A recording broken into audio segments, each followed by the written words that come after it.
Hello and welcome everybody to the Voices of Tech.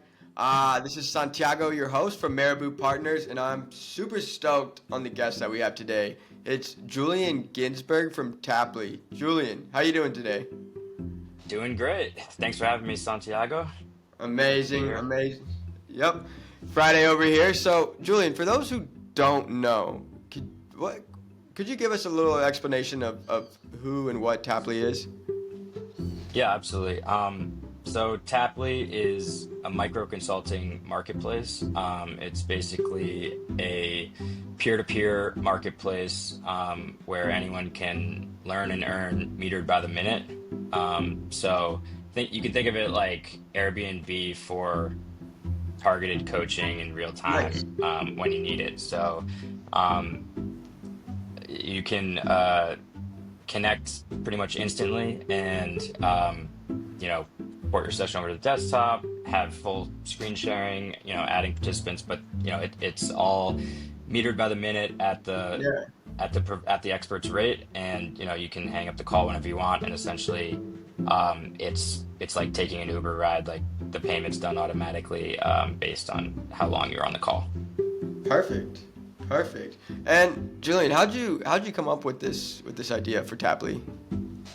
I mean, I was scratching my own itch, as is often the case. Yeah. I sort of was transitioning into tech and just found myself constantly searching for someone who could sort of guide me, coach me or upskill me in specific areas. And so a big part of sort of my focus was like, all right, like tracking and finding, my guy or my girl for each area, so I could call on them. And you know, I think everyone should do that. But I was doing it enough, and sort of the informal nature of it sort of becomes problematic because it's like not transactional. Like, are we sometimes people doing me a favor? Sometimes, it's them trying to, kind of sell their services in sort of like a bigger project, and which is fine. Absolutely. But like having, I sort of realized like, okay, there's an opportunity here to make this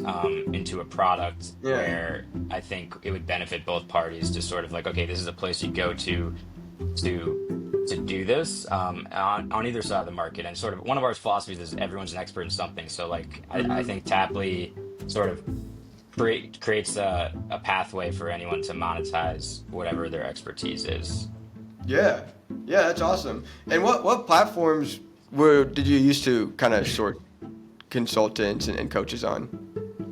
I mean, it was mostly just networking. Yeah.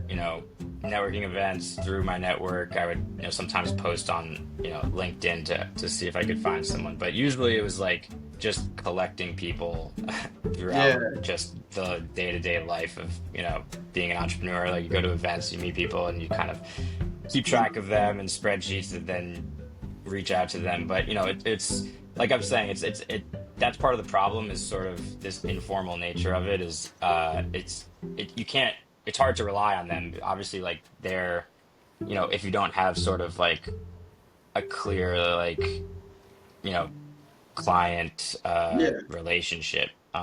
So yeah, not there. Sometimes Reddit. Sometimes there's like, I'm in some Discord servers that are like entrepreneurial focused, and I've found people there. But Yeah. yeah, it's difficult. It's not easy to find people. That's kind of part of the problem we're trying to solve. Absolutely. No, and it is. And so, what happens on Tapley? Because I think we've both been through this point where we've needed help, and like you said, you reached out to the wrong person. They ended up trying to upsell you on whatever they were looking for, or just kind of ran out the clock. So, uh, can Tapley alleviate that problem, or is there anything like that? Yeah, I mean, I'm not. I can't guarantee that we will prevent 100% people from trying to upsell you. I don't think Yeah. Yeah. I don't think we have that ability to stop that. But you know, people are always going to be hustling. But I think one of the big advantages of Tapley, other than the fact that we're just, we are a marketplace dedicated to this. So Hmm. like, people come there for this reason. There's like, you wouldn't be on Tapley if you weren't either, looking to monetize your expertise and or looking to solve your problems, Yeah. and find expertise. But part of the great thing about Tapley is, like, we not only streamline the product and remove the red tape, so there's no upfront costs, there's no contracts, you don't have to worry about scheduling. It's really like you basically can just see, who's on call, and Yeah. you essentially change your status similar to like being an Uber driver. You change your status to, like, accepting rides or not accepting rides. And if you are accepting rides, anyone you have an open bid with, and you can bid. A bid is just saying, like, this is my rate, you can call Yeah. me. You can just call them, and if they pick up, all calls begin with a unpaid grace period, which is customizable. They can set their own grace period as a minimum of 3 minutes, just so everyone can get comfortable and not feel pressured. Yeah. And then after the grace period, it's metered by the minute. And at that point, it's up to you guys what you want to do. As long as you stay on the call, the meter will stay on. And whenever the call ends, if either party ends the call, you just get sort of a receipt, like an Uber ride, and Nice. payments handled automatically. Yeah, Yeah. The Uber of coaching. And what would happen, say, if exactly. yeah, because I've hired people on Upwork before, and Fiverr, and you pay for the project, and then sometimes you just, sometimes you just don't get the results you're looking for. So, Exactly. yeah, that's kind of been my problem with hiring contractors and expertise. So, does Tapley have anything that can kind of ward against that? Yeah, what I just described is sort of like that. I think that's one of the biggest problems we're solving, which is sort Yeah. of this this barrier to entry to engaging with a freelancer, Hmm. because of fear of buyer's remorse, basically. You there's all the everyone has 4.9 stars, and everyone has the portfolio, and you're like, all right, uh, you know, but you have to sign a contract, and it's like a certain amount of work, and you end up spending as much time vetting the people as you do, the hours actually working with them. So it kind of is like the hidden cost of these freelance platforms. So Yeah. by enabling you to just hop on the call, it sort of puts the onus on the expert to be like, all right, well, let's hop on a call. Like, Yeah. you have 5 minutes to, like, explain to me, or 10 minutes, however long their grace period is, and you can stay on longer. We're just talking, like, you know, you're getting charged by the minute, so we're not talking about a lot of money. And Yeah. essentially, like, the onus is on them to sort of demonstrate their value so that you stay on the call. And I think Absolutely. it sort of flips it on its head a little bit, and it de-risks it a lot for someone looking for help. And a lot of times, I've been in situations where you know you're stuck, like, trying to make some software platform work. You're trying to make something work in HubSpot, for instance. Like, you're migrating to Hmm. HubSpot. That I've struggled with that. And Yeah. you don't even necessarily, you're not even at the point where you can even really outline a complete project, because you don't even know what you don't know yet. So, like, you just want to talk Exactly. to someone who can just guide you and hold your hand. And so it just really, it doesn't work. The model doesn't work for that in Fiverr, Upwork, like. So No, it doesn't. yeah. Yeah. Yeah, I remember when I was developing a website for one of my old businesses, I spent a month trying to get the DNS codes and text codes all right. And I remember I hired someone on Upwork for like $300, $400. And all I did was just Yeah, go in there, 3 clicks, done. And I was like, I just paid $300, $400 just for 3 clicks. So, yeah, no, yeah, yeah, exactly. that's huge. Yeah, Yeah, and I think as an entrepreneur, there's a lot of those moments where, you might be familiar with the problem you're looking to solve, but all the steps and all the technology looking to get there, there's no way you could be an expert in all of it. yeah, yeah. And it's really, you know when you're a first time entrepreneur, or you're even at a startup, and you're a novice at a lot of things. Yeah, And I think you know when you're kind of pretty green or junior at something, like, it's kind of a lot to ask to, like, all right, like, lay out the scope of work and, like, the steps of exactly. what I need to do. Like, most people can't do that. Exactly. Exactly. Yeah, like you said earlier, you don't know what you don't know. So I Exactly. guess in Tapley, we kind of got over the bigger picture. Are there any cool features or things that would separate it from a normal referral platform? Yeah, I mean, I wouldn't call it a referral platform. Yeah. It's really, I mean, I think there really isn't anything like Tapley on the market. I Yeah. mean, the closest thing I would say is like there's like Intro. There's another company called Minnect. They're really like more like expert networks that are Mhm. more upmarket, and it's more like high level mentorship Yeah. per se than like targeted like all right like Yeah. look at my screen and like walk me through how to like set up these tables and in Exactly. Notion or HubSpot. And so all of our features, so like I think we're just unique in what we do, but all of our Yeah. features have been developed from the ground up to, enable that.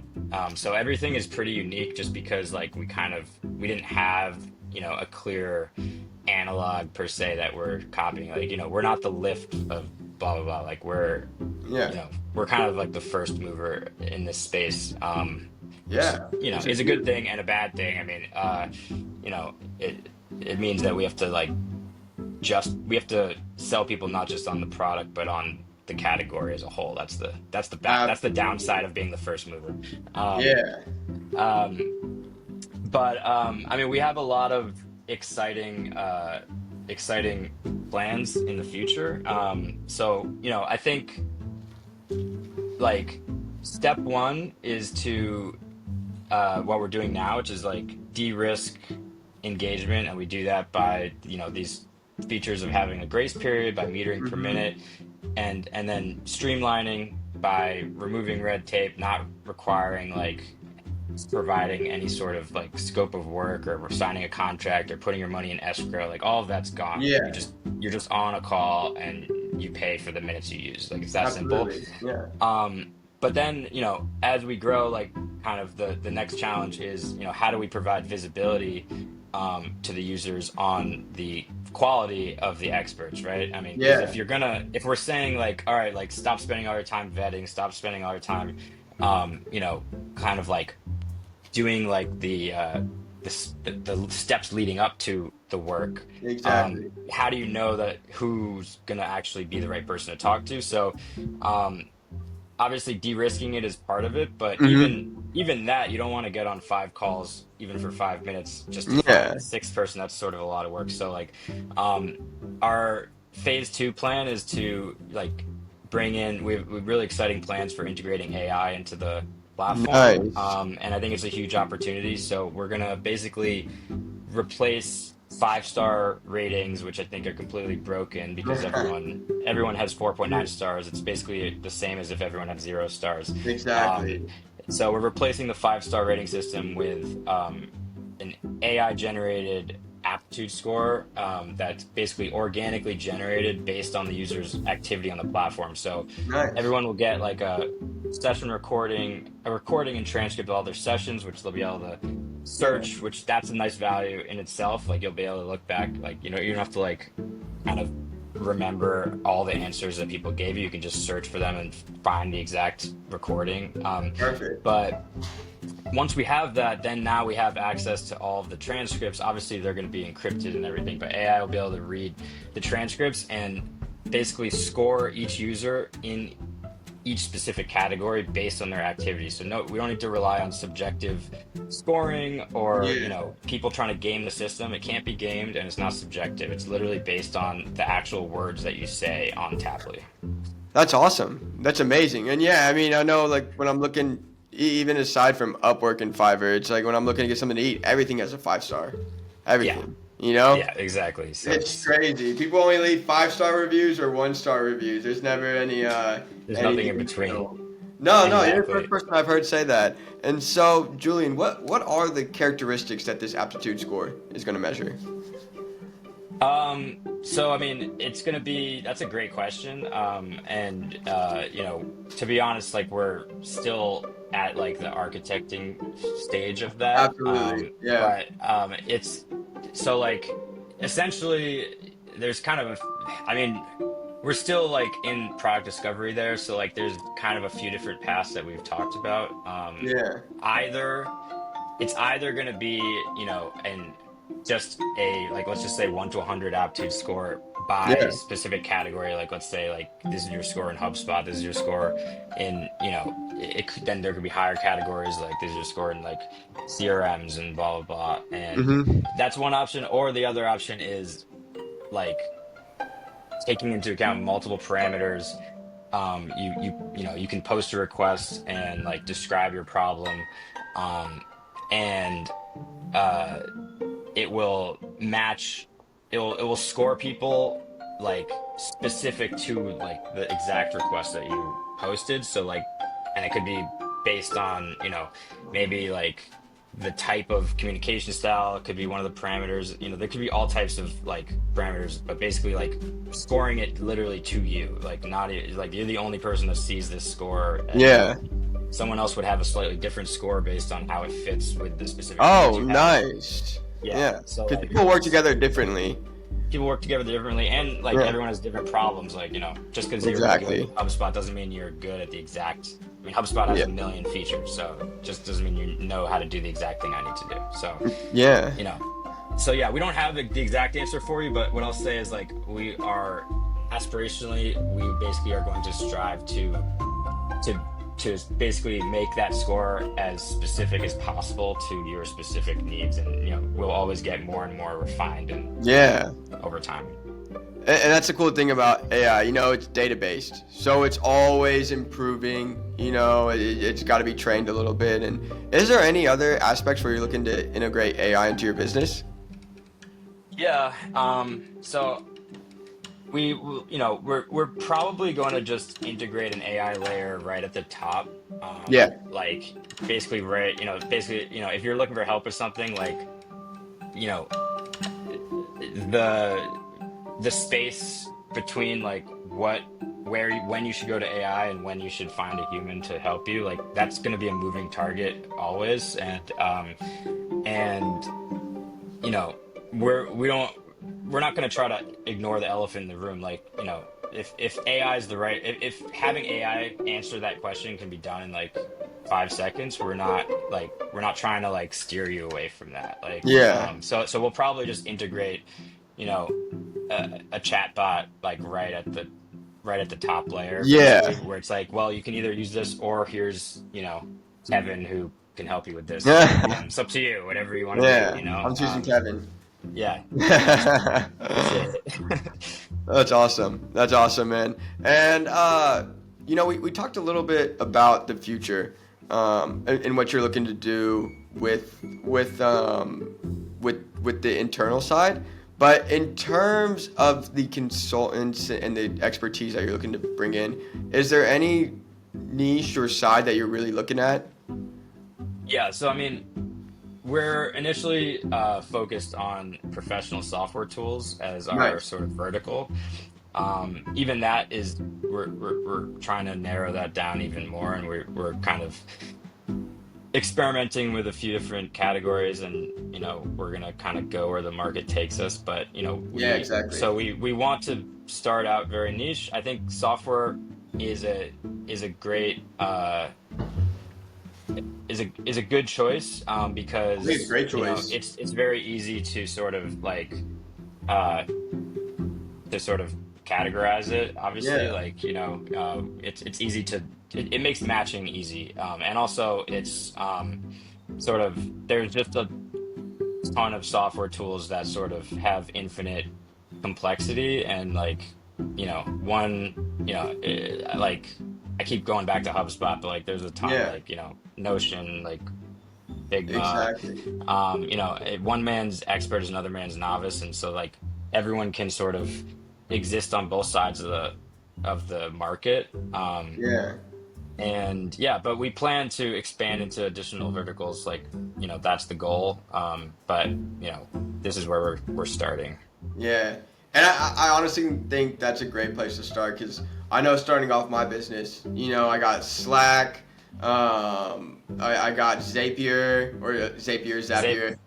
Yeah, no one knows how to pronounce that one either. But Dude, Zapier, I think Zapier is a great. I think that's a great use case actually. We, absolutely. And it's like yeah, there's no like even just from going from Slack to Zapier to say GHL, there's not one person who's an expert in all three, right? And nor could they fit my unique niche. So I think that's honestly a great idea. And I personally wouldn't want to go hire someone contract just to figure, one little automation out. You know, yeah. it And didn't make sense. honestly, you actually just made me think of something which I haven't. This is the first Yeah. time thinking about it, but it's almost obvious now that you mention it. But what we can do is because integrations is a huge thing. So Oh, if absolutely. you so like what you can do is you can actually like post a request and put two categories and like at basically I need these two things integrated and then just find the experts on the platform that have that Venn diagram like they use those two platforms and that's Absolutely. pretty cool actually. Yeah. Yeah. And it's nice that you're the founder, because you'll be able to see what's working and what's not and just continuously revise Tapley. Yeah. Yeah, I So, mean, yeah, absolutely. that's business. And so, we talked a little bit about the future, but in terms of metrics, say on the user side and on the expertise side, what are you looking to get to, say, 12 months from now? Yeah, great question. In terms of ARR, like really, we're trying to hit 100K ARR in the next 12 months is like conservative. I mean, I would Yeah. say like 8 months. It really obviously the biggest variable that um always seems to be ignored is like how much capital you raise. So obviously, like the timeline of fundraising is the biggest impactor of our roadmap. Um, Absolutely. yeah, so 100K are that's in our projection that's like around 4,000 users. We believe that we can hit 4,000 like active users. So we Yeah. think we can hit that. And you know uh, but I do think we have, this is a marketplace that has potentially really strong network effects and sort of we can get a flywheel going. So Absolutely. it's really like about getting that flywheel going and it's like, getting, getting onto an exponential curve where, projections are impossible. That's Yeah. hopefully, Exactly. yeah, yeah, No, I love it. I love it.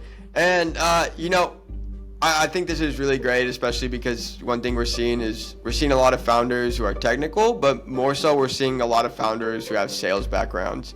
So it's really tough to be, that jack of all trades and get, be the technical, like be the sales founder and also have all the technical expertise.